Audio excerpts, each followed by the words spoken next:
Chapter 9. The Clockwork Metropolis. Ras would have flipped out of the hammock entirely if it weren't for his leg tangling in the netting. A dull roar filled the area from every direction. "Where?" he shouted as he slipped out of one of his boots to expedite his extraction. As the world came into focus, he spotted Callie sitting out on the floor, hugging her legs. She pointed up. "I don't want to blow up." Blow up, Ras thought. Ras scrambled up the ladder to get above deck and squinted at the sudden rush of light as the sound grew louder. His eyes adjusted to the daylight, allowing him to notice the small green tongues of flame showering down around the ship. They sizzled when intercepted by falling drops of water. As best Ras could tell, the ship wasn't on fire. He leaned over the edge to spot the source. A convergence drifted high above the ship. Rain pattered on Ras's face, and one of the green tongues of flame dissipated as it almost came into contact with him. "Are you watching over us?" Ras asked half to himself. Peeling his attention from the burning sky, Ras looked out and spotted a cascade of water pouring down into a larger pool. That explains the sound from last night. He wished he was more cognizant of his surroundings to appreciate them, then remembered the terrified Callie below deck. Sticking his head down into the hold, Ras said, "It's all right, we're all right." Not garnering a response, he climbed down to meet her. "Hey, it's just a convergence." Ras was fairly certain that phrase had never been uttered before. He kneeled down to her huddled form. "You shouldn't be near me," she said, tears forming. "What's going on?" Ras began, not moving. "I'm a knack, Ras. I'm a knack and I'm gonna blow up." "You can't be," said Ras. "Yes, I can. That's why I have my headaches. That's why my parents put me in the basement. The doctors say I'm so sensitive to energy that I could go at any minute, and a convergence is right above us." She sobbed, her body heaving with each gasp of air. Suddenly, the basement prison made so much more sense. She was Mr. Torian's supposed time bomb baby. Ras wrapped his arms around her instinctively. Hey, it's all right. You're not a knack. Trust me." "Why do you keep saying that?" she asked. "Because you're closer to a convergence than anyone has a right to be, and you haven't blown up," Ras said. "Look at yourself. You don't even have energy poisoning." He unwrapped one of her arms from her legs and brought her hand up in front of her. "Your skin turns gray before you blow up. What color do you see?" Callie took a deep, shuddering breath. "Not gray. Not gray. Not gray." She smiled sweetly, and tears began forming in her eyes again. She wiped one away, laughing. "For the longest time, I wouldn't let myself really believe I was a knack. But until you know for sure, there's still a little part of you that wonders if the next moment's going to be your last. I guess that settles that." "I'd say it does. Breathe deep, Callie. There's a new old world out there with nothing to be afraid of. Well, at least nothing from the wind," Ras amended, releasing the embrace and patting her on the shoulder. "Come on. The fire's really pretty if you don't think it'll kill you." He stood and offered his hand. She looked up and suppressed a laugh as she noticed Ras's wild hair. His morning bedhead was something Emma teased him about relentlessly, and having Callie see him like this was its own special brand of mortifying. He quickly tried to tame it by licking a palm and running it over the hair that wouldn't pick a direction. "I call it windswept. All the wind merchants are doing it." "Uh-huh." She giggled as she accepted his hand and stood. Above deck, Callie gave names to everything, pointed out the waterfall pouring into the river. "Is there a chance we could go down to the ground?" "Let's save Verdant from sinking first," Ras said. "But how about you find where we are on the map, and I promise I'll take you here after everything's finished." "A fourth promise?" "As long as you don't tell anybody about this," he said, circling a finger around his hair. "Deal." They stared at the waterfall through the tongues of flame for another minute before Ras said, "So the headaches don't mean you're a knack?" She nodded. "Maybe someday I'll figure out what's wrong with me." "I'm not seeing anything," Ras said before leaving to clean up and prep the Fox for the flight to Derailier. After a quick breakfast and raising the anchor, they returned to their positions on the bridge. With a sub-cloud course plotted, Ras propped the wheel and took a brief walk to stretch his legs to pass the time and gaze at the lush world below. Clouds were simple in their grayscale palette until the sun set them ablaze, but having stared at them his entire life, the changing vista of the ground was a feast for the eyes. Ras felt much safer flying where few dared to tread, bolstering his hopes that as long as they could continue to stay beneath the clouds, their trip might be helpfully uninteresting. Callie used the next 5 hours to display her knowledge of the world below, educating Ras on what everything they could see was called, and even tossed in some animal names. "Honestly, I've always wondered what a fox was," Ras said. "They're cute," Callie said, "with their little paws and white snouts." "Cute, huh? And cunning," Callie said, attempting to dissuade any thought of renaming the vessel. "People used to think of them as sly." "I guess that makes it better." They watched the landscapes change from lush to arid, noting the occasional shadow cast on the clouds above, and even the rare wind merchant collection tube trolling through. Ras pointed to a small circular gap in the clouds far ahead. The sky just beneath it shimmered in a heated distortion. "What is that?" "Derailier. Its engines push so much it's one of the few places in Atmo you can sneak a peek at the ground." Ras remembered his father telling him the exact same thing. As a young boy afraid of heights, he imagined the massive city falling through its self-manufactured hole. Then again, the young boy also thought the clouds were solid and bouncy. Do you see what it's connected to? Ras asked, using a finger to draw a line in the air, pointing out a cable that looked as thin as thread from such a distance. It reached down to what looked like a dome version of a floating city sitting on the land. The winnower, Callie said reverently. So that means, underneath that thing is the origin of all energy. Trapped, Ras said. They relocated Derailier here after building the winnower to fuel the city more efficiently, and cut off sky pirates from the resource. And choking verdant, Callie said. The large glass dome of the winnower glowed a vivid green, filtering out whatever energy the origin would have normally kicked out to the winds. The ground surrounding the structure looked dead and barren. We're probably still half an hour out, Ras said, eyeing the distance. It's going to look that small for a while, he said to Callie before making his way to the helm to pull back on the wheel. The brass fox climbed steadily above the cloud level, joining a cluster of airships on their way to the city. If any of that caravan was surprised by the newcomer, thankfully none of them showed it, or else they just chalked up the surprise to a wearying journey nearly concluded. The city itself was admittedly magnificent, with its towering skyline above a stabilization ring, as though it were two cities mirrored. It was truly 10 times the size of Verdant, if not more. Ships queued up in long lanes for trade and sightseeing at the hub of Atmo, and the brass fox had to slow to a crawl and wait for its turn to enter the city. Oh my dear sweet goodness, Callie said in a gasp, holding her hands over her mouth. I feel so small. Just wait till we get closer, Ras said, happy to play tour guide. But having not seen the city in so long, the sense of wonder was not wholly lost on him either. My dad used to bring me pocket watches from here when the collection runs took him this way, Ras said. I bet it'd be impossible to find the shop he went to. What made you want to collect pocket watches? Callie asked. It's what he brought me, so they reminded me of him. Oh, I'll be right back, Callie said before running down to the captain's quarters. The brass fox was queued up behind a much larger luxury tour vessel painted green, and behind her were a couple of personal skiffs. Ras had never seen skiffs that could fly like a ship before, as all the ones on Verdant could only fly 5 feet from the ground. Must be a new kind of motor. Ras observed the traffic patterns closely as they entered the main channel of the city. He didn't know the rules of the skies when it came to flying through the city, as he was used to just flying over one. He gawked at the levels upon levels of walkways lining the channel and the oddly dressed people going about their day. Brightly colored shop signs made their best attempt to draw in customers who weren't waiting in lines for public transport. Someone's yelling at Ras snapped him out of his sightseeing. He jerked the ship to starboard to avoid collision with what looked like another wind merchant vessel. The unfriendly gesture the other pilot gave indicated there was no spirit of brotherhood. Callie stepped out in what Ras guessed was her best attempt at a disguise. She wore a black bowler hat and one of Ras's jackets, swimming in the dark green fabric. I hope you don't mind, she said. No, it's not a bad idea. I just think a walking pile of clothes might draw more attention, he chided. Hey, this isn't Verdant. Just look around. I'm not going to stand out like this. She gestured to the people walking on the streets, and Ras saw that was right. It would be difficult to stand out. He had never seen such a diverse group of people living so packed in together.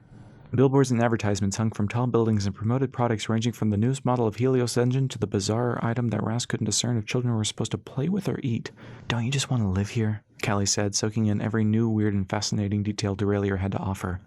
She waved like she was on a parade float. She spotted a little girl dressed head to toe in a deep royal blue who was walking along the channel with her mother. The little girl smiled and waved back until her mother pulled her along. Ras wrinkled his nose at some new offending odor. This doesn't feel crowded? Of course it does. It feels alive. She took a deep breath in and choked a little. Well, no place is perfect. After an hour of crawling traffic, they finally saw the opening to the eastern end of Derailier. On the right stood a massive statue of Foster Helios Sr., holding in outstretched hands as if about to pluck a star from the sky. It was in the courtyard for the headquarters of the Collective. Callie turned to Ras. Did Hal realize where he was sending us? She pointed down the way at an illuminated sign on the building next to the Collective's headquarters that boldly read, Flint's. That's inconvenient, Ras said, grimacing. There was little they could do but putter past the building and hope that Flint didn't ask too many questions. Foster Helios III sat at his desk on the 65th floor of the Collective's headquarters. The office, like the mansion, had its decor stripped and lent the White Room an austere feel. He pored over the report on his desk, acknowledging the man entering on the opposite side of the room with a slight lift of his hand. How many ships do we have out there looking for him? Foster asked.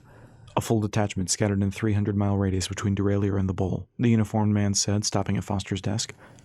And nothing, Foster said, closing the folder.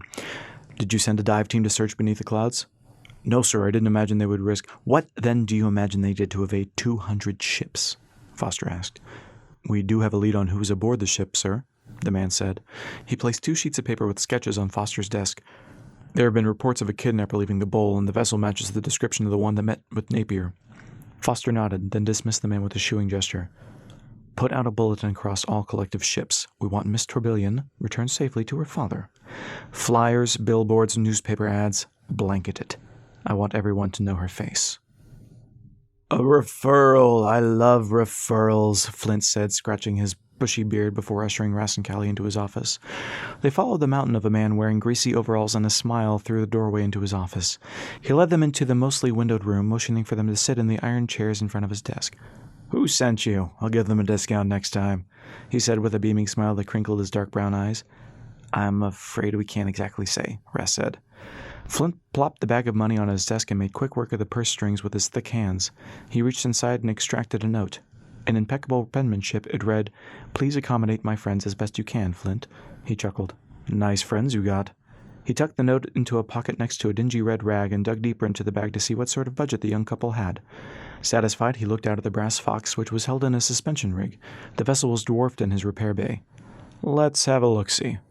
One of the engines won't start," Ras said. Sure. Surprised you made it all the way from, He turned back to the pair sitting on the couch. "Where did you say you were from?" he asked as he fanned through the stack of bills. "I'm afraid we didn't," Ras said. "Well, then I'm afraid you might have to pay a higher discretion fee." "Discretion fee?" Callie asked. "Sure. I have nosy neighbors, and anything not done on the level winds up costing me extra. Grease money." He shrugged. "It's not like I get to keep the money, but I also don't like getting shut down. Besides, I doubt your friend wouldn't have sent you here with a bag of money if I wasn't the best." "You were asking us to sell ourselves out?" Callie asked, prompting a groan from Ras. "What?" "It's fine if you don't want to say," Flint said, standing and walking to his office window. "Just know I charge extra if I find out I'm being lied to. But let's focus on what you need first, and then we'll see where we stand." The cordial grin returned. "Now, are we looking to fix that engine or replace the set?" "It was requested that we upgrade," Ras said. "Do you disagree?" Ras shrugged. "A lot of sacrifice went into getting those engines." "Well, the classic Windstrider scoops. Nothing beats them if you're flying low or below cloud cover, but who does that, right? Won't fly you very high, though." "Are you looking for Helios engines?" "If that's the best option." "I have never heard of a man less excited about free upgrades," Flint said with a laugh. "What's wrong with a Helios engine?" Callie asked. "Well, they have a bad habit of breaking if they get too much raw energy around them," Flint said, "so you better not fly too low. Plus, you have to buy fuel." Flint paced, causing the floor to creak. "How about I leave the working Windstrider as a backup and put a couple of Helios in?" "Flip that," Ras said. "Add a Helios as a backup and fix the broken Windstrider," he said resolutely. "I don't like paying for fuel, and flying low doesn't bother me." "Brave man. But a rebuild of a Windstrider costs more than a new Helios." "To be honest, I do not know how they make them so cheap." "It's because they make them so cheap," Ras said, deadpanning. "They do, don't they? But there ain't enough money in this bag for a rebuild plus a Helios, plus the discretion fee." "Come on," Ras said, protesting. "Come on nothing," Flint said. "You've still got my interest piqued. How's about you tell old Flint who sent you my way, and I'll make sure a little bit stays in the bag. You won't even have to tell me your names or where you're from." Callie looked over at Ras, arching an eyebrow. "Nobody would believe him." "All right, deal," Ras said. Flint grunted in approval. "Do you know a Deus?" "Can't say I do," Flint said. "He works for—" Ras leaned in close, prompting Flint to do the same. He whispered, "Hal Napier." "Hal!" Flint bellowed. "I haven't seen that old coot in at least a dozen years. Needed some work done on the old Fisher. Well, now the sack of money makes much more sense." Ras stood. "If you get a chance, the steering to port is a bit sluggish." "Don't worry. You won't even recognize her when you pick her up. Just give me about 7 hours and I'll have her turned around for you. Just be sure to put in a good word with me for Napier. I'd love to get my wrench back on the Fisher." The wind merchant and his navigator became cautious tourists as they left Flint's. Ras procured a map, and the second order of business was to hand it to Callie before she snatched it from him after taking 3 time-wasting wrong turns. After half an hour of taking in the sights, sounds, and smells along Callie's correct route, they arrived at the library. "It's bigger than the entire university," she exclaimed. The building's marble columns shot to the sky at the top of the stairs they began to climb, giving the structure an otherworldly feel. "You know," Ras said breathlessly, placing a hand on the thick marble column to steady himself after their ascent, "you don't realize how little you move when your entire job revolves around a steering wheel and some buttons. You feel like you're going everywhere, but you're really not." He looked up at the non-winded Callie. "Don't give me that look." Callie just smiled as she walked through the threshold of the tall double doors and into the foyer. Her shoes lightly echoed on the ornate tile floor, and she stared up at the tall stained glass windows that failed to let any light in through them. Frowning, she looked back at Ras. I'm guessing when this thing was built there weren't any skyscrapers next to it? Ras held a deep breath. I think that's a fair assessment. He looked ahead of them to the rows upon rows of books. The vaulted ceilings in the foyer showed the beginnings of 2 more floors. He looked around nervously and felt exposed in the open, even though nothing pointed to anyone taking a particular interest in them. Where do we begin? Callie began walking in the maze to the dark bookshelves and dusty tomes. First stop, history. She traced a finger along the guide at the end of one of the bookshelves. 2H, section 8. Second floor? Ras asked, craning his neck to the right in an attempt to read a few spines. Why would they have cookbooks here? Why not? Callie shrugged, but her smile was permanently affixed. They continued deeper into the library, occasionally coming across a sparsely populated reading area until they reached a matched pair of spiral staircases. Ras looked up to see they reached high above a taller section of the library that seemed to climb a dozen floors, if not more. They walked to the stairwell, ascending each metal step in a corkscrew until they reached the second floor. Callie began looking around at the ends of the bookcases for their designations. Can I help you, miss? An elderly gentleman pushing a metal book cart asked. He wore a frock bearing the library's logo and smiled eagerly at the opportunity to be of service. You have that look about you. Do I look lost? Callie asked. She looked down at the man's name tag. Wilfred. No. You look plenty at home, young miss. You just have the look of someone who's ready to begin, but might need to be pointed in the right direction is all. Wilfred tried to comb down the wild white wisps of hair into something more streamlined, but failed. Ras leaned in. We should probably... He'll save us some time, Callie said, still smiling. Yes, I'm looking for a good book on the weapons the elders used during the war. Wilfred gave a soft chuckle. Now that's a first. And you, young sir? I'll have what she's having, Ras said, jutting a thumb at Callie. 2 orders of military history coming right up, if you'll follow me, Wilfred said, spinning the cart with a squeaky wheel and disappeared down a set of aisles. I like him. He's cute, Callie said. Like a fox? Hopefully not like a fox. Callie walked toward Wilfred, waving her hand for Ras to follow. They caught up with the old man momentarily, easily tracking the squeaky wheel. Now, I thought the university was on break. Did some sadistic professor give you an assignment for next term? Wilfred asked, raising a wispy white eyebrow. Oh, no, sir, just naturally curious, Callie said. He stopped the cart and turned to look at Callie. A grin spread wide. Good on you. Now, you might find better luck learning about the elders in the folklore section. He reached out and pulled 2 red leather-bound books with golden edges on their pages. But these are the crowd favorites on the Clockwork War. That should get you started while I go find something out of folklore. Clutching the books to her chest, she half-skipped to an area with 4 stuffed chairs surrounding a table before plopping into the one facing the atrium. Best idea ever. She ran her hand over the cover that held the embossed title, The War of Time, Volume 1. She looked down at the author's name. Deus Ophanim. Ras? Callie handed him Volume 2 as he approached. How many deuses do you think there are? Are or were? Ras asked, inspecting the book as he sat in the chair left of Callie. It might be him. I mean, he was in the middle of everything, after all. Ras cracked the book open. And now he makes eggs. I tried asking Hal everything I could about the war while you were unconscious, Callie said, but maybe Deus will be a bit more helpful. She flipped to the first few pages. Ooh, a first edition. What am I looking for? Ras asked. Most sources say that the Great Overload didn't happen until the elders were shut into the wild. Some say it was before that. I'd start with the last battle over Treading and see if the book mentions the city of Bogues erupting first, Callie said, already half lost in her book. Ras turned to the table of contents and ran a finger down to the last chapter. The Battle of Bogues. Sounds promising. Callie looked up, eyes dancing with excitement. There wasn't a Battle of Bogues. The war ended after Treading. Or did it? Ras flipped to the end of the book, fanning the paper until he hit the final chapter. The pages were blank. Ras held up the open book to show Callie, who reached over and snatched it from him, flipped back a few pages to scan the passage about Treading, then forward to the blank pages. She shut the book and inspected the binding. The gilding on the paper is a different shade of gold. Someone actually went to the trouble to bind and paint it so nobody would notice the missing pages. Hey, at least you know you're onto something. We just need to figure out what happened in Bogues. The squeaky wheel announced Wilfred's imminent arrival. Callie shot up from her seat, rushing to him with the blank pages exposed. Well now, what's this? Wilfred asked, examining the paper. Someone rebound blank pages here, Callie said, offering the book. Wilfred took it, stacking it atop 2 other books. He then carefully placed his reading glasses atop his nose and furrowed his brow, inspecting it. Perhaps it is a misprint. I can check with the front desk to see if we have another edition in the archives. My apologies, Wilfred said with a serious nod. In the meanwhile, I've brought you a book on folklore from one of the territories closest to the wild, the Demons of Bogues. He offered a cotton-bound purple hardback. And a children's book. Callie looked at the illustrated cover Wilfred still held. It showed 2 clockwork elders, one with decidedly feminine features, all standing above the title, The Littlest Elder. Wilfred chuckled. I'm afraid the Great Overload didn't leave much time to document the subject. He placed The War of Time Volume 2 in his cart and turned to head toward the front desk. What'd we get? Callie tucked The War of Time Volume 1 underneath her arm and held up each book for Rast to see. I call the one with pictures, Rast said. The sound of footfalls clapping on the tile echoed through the library. Rast and Callie turned their attention to the man in a collective uniform running up to the information desk, arriving just before Wilfred. The man in uniform placed 2 stacks of posters with dark black print atop each. What does it say? Callie said. My eyes aren't the best. Rast squinted. One says wanted, the other... Oh no. What? Kidnapped. He could only assume whose faces were sketched underneath. We have to go, now.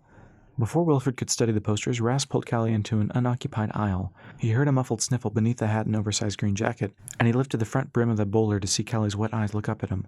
What have I done? She said in a whimper. You didn't do anything. Exactly. If I had laid everything out in front of my parents instead of just leaving, you'd still be stuck in a basement in a sinking city, Rast whispered. Just look at where you are now. I'm in the library I've always dreamed of, but I can't enjoy because the sweet old man is probably going to realize who he was talking to any second now and we'll be trapped, she sniffled. I'm sorry. Let's just add this to the list of places I'll take you. Sound good? She took a deep breath, let it out slowly, and nodded. We need to get to the first level. I doubt there's any exits up here. Rast led Callie to the spiral staircase and quickly descended and hid behind the nearest bookshelf. Rast peeked out to see 2 security guards walking in from outside and setting up a post at the entrance. He ducked back into the aisle. How about a very quick tour to see if there's a back exit? His eyes darted around as he tried to imagine the best course of action, and they fell on Callie. Good call on the hat. They walked to the end of the aisle away from the entrance and the information desk, then turned, following a side wall deeper into the building. Rast caught a glimpse of more security guards amassing around the information desk, taking flyers and studying them. So much for friendly librarians, Rast said. He ducked low and looked ahead of him to see a set of tables for readers before the bookshelves resumed. The gap would leave them exposed. There were a few readers scattered about the tables, so crawling underneath would surely alert the guards. Swap me jackets, Rast whispered. Callie obliged and they swapped as quietly as possible. And the hat. Rast donned the hat, tucking all his hair underneath. I guess looking different is a start, Callie said. I'll walk across first. They'll be trying to spot 2 people, Rast said. If I make it across unnoticed, wait a moment before you follow. Wait, what do I do if they chase you? She asked. I don't know, throw a book at them or knock over a shelf. She looked at him like he had just asked her to skin a kitten with a dull spoon. Rast picked a particularly large book off the shelf and cracked it open. He began walking as casually as he could manage with his head down, checking to make sure that he at least held the book right side up, and pretended to read. Heavy footsteps indicated the guards breaking off from the information desk, but Rast didn't look up to give him a free glance at his face. Thankfully, none of the footfalls seemed to be heading toward him. Making it across the open area, he placed the book on a nearby shelf. He looked back at Callie, who held a stern expression, gesturing something about taking a book off the shelf, and Rast realized she was getting onto him for misplacing the book. Rast did his best not to roll his eyes and motioned for her to cross over. She slowly made her way out to the open area, but was only a few footsteps in when a guard shouted. Callie froze. Hey, stop her! A voice from above shouted. Rast ran over to Callie to grab her. He looked up to the balcony to see the guard wasn't facing them at all. A thunderous crash resounded and dust flew up from the opposite side of the room a good distance away. The crash was followed by another, then another. Rast watched the tops of one bookshelf after another topple in a cascade. All those books, Callie murmured. Look at the front door, Rast said, pointing as security guards filed in toward the commotion and away from the front door. That's our cue. Rast looked over and realized that the bookshelves would topple and eventually cut off their exit. It became a race to see if they could get back before the final bookcase fell, blocking their escape. They darted back through the same aisle that led to the staircase as the crashing sound grew louder. At some point, the cascade doubled into 2 directions and the toppling bookcases took a shortcut toward the front door. Run! Rast shouted as they entered the foyer, joining into a mix of other frantic citizens. The increased frequency of the crashes concerned him as they still had 200 feet to clear and only 3 bookshelves left to outrun. Rast saw a book cart and began to push it. The next to last bookshelf collided into the final one by the door. Rast shoved the cart forward as the final shelf toppled and did so just in time. The bookshelf crashed down on the metal box and the remaining gap gave about 3 feet of clearance through which to escape. Rast slid down to his hands and knees and began to crawl over a pile of books underneath the heavy bookshelf. The wheels on the cart snapped, dropping the shelf by half a foot. Rast flinched but scrambled out and spun around to offer a hand to Callie, who hesitated as the metal cart's sides began to creak and bend. "Come on," he shouted to Callie. She shook her head as the cart groaned. "It's now or never." Clutching the books to her chest, he got down and began to crawl forward. Ras reached underneath and hauled her out just before the cart fully buckled and collapsed under the weight of the shelf, effectively blocking the entrance. "What was that?" Callie asked weakly. "Let's just let them sort that out," he said, then pointed to the books. "Smart move on keeping those." "Oh no, I didn't check these out," she said. "I'm a criminal." Ras gently grabbed her shoulders and guided her away from the building. "I'm sure we'll return them on the way back," Ras said, perking up at the sound of sirens. "I doubt the police will be cross-checking the stamps on the books." They descended the marble staircase as quickly as their adrenaline-filled legs would carry them, catching up with the rest of the escapees and blending into the commotion as the derailleur police arrived. The uniformed men seemed far more focused on whatever was going on inside the library. In the distance, they heard glass shattering and more shouting come from the direction of the library. "We should probably just wait it out at Flint's," Callie said, disappointment hanging heavy on her voice. "No, we don't have to." Ras took the hat off and gave it back to her. "Looks better on you," he said. "Besides, there might be people waiting for us at Flint's now. Worst comes to worst, we'll sneak on board and steal the ship back. Either way, I don't want to spend my day in one place afraid we're going to be found," he said. Callie attempted to smile, but failed. "Why don't we check out the shop your dad used to bring you back pocket watches from?" "That'd be nice." They walked along the sidewalk far enough away from the library that things seemed peaceful once again. "Help me!" A voice pierced the calm. Down the alley to their left, 3 figures brawled, or more correctly, 2 large men kept the small woman from escaping by throwing her against the nearby dumpster.